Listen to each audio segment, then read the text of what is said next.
Hi, I'm Kelly. I just want to preface this video before I get into my argument. I am in the car, but I'm not moving, so I'm not breaking any rules. I'm not being unsafe or anything. This is a place that I just have the time to do this right now, so this is where it's happening. In the video, he talks about how social media is negatively influencing us on an individual level and therefore is affecting how we interact with others and influencing negatively the entire population.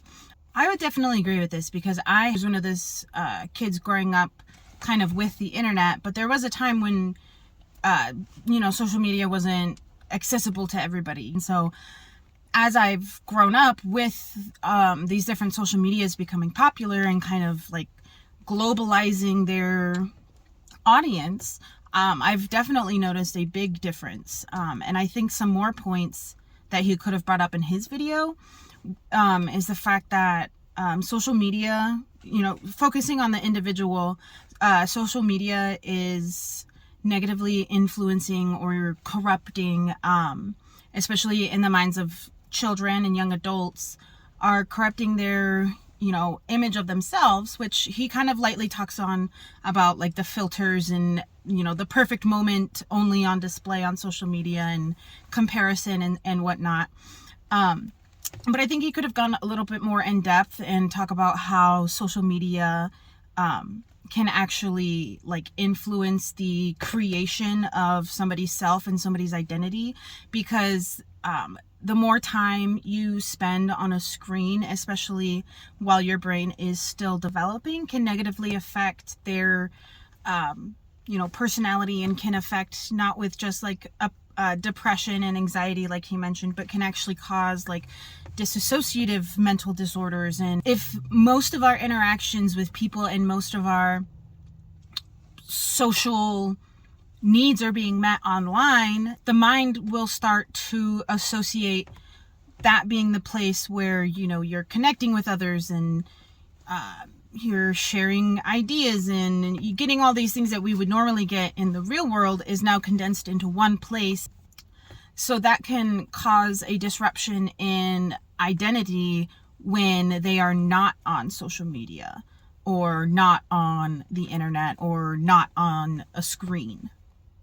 Another point I think he could have brought up in support of social media corrupting us as more of a population or a society, I think he could have brought up the fact that social media is corrupting effective communication and comprehension, because when we only have one modality to communicate with, being text or words on a screen, a lot of the other processes that go into creating what is being communicated only has one channel to go through, and it just makes it less effective and it's more susceptible to being misinterpreted or misunderstood.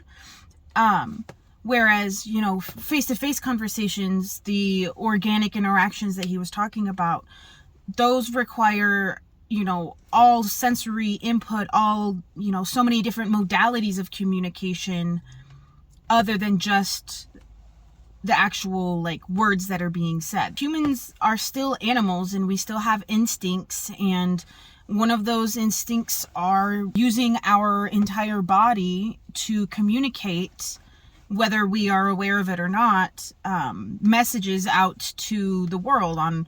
Those messages are being sent out through our body language, and then in speech, there's inflection, there's tone, there's even the rate at which you speak or the volume at which is spoken are all different modalities to help you understand what is being communicated. And having those different channels of communication makes it easier for your brain to get a whole picture of what is being communicated rather than just the words.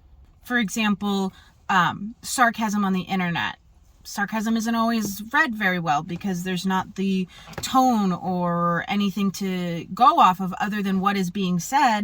And a lot of the time, sarcastic remarks are opposite of what you're actually meaning. And without those other, bodily cues that we get from communicating face to face, it can very easily be misinterpreted or misunderstood. Anyway, those are my thoughts. I can definitely see where social media has its positive influences and where it has its place. And, you know, the fact of the matter is that we live in a society that is very internet dependent and technology dependent. And so I don't think that because of these corruptions, it just needs to be like thrown in the trash. But I think that we can learn to use it effectively and appropriately.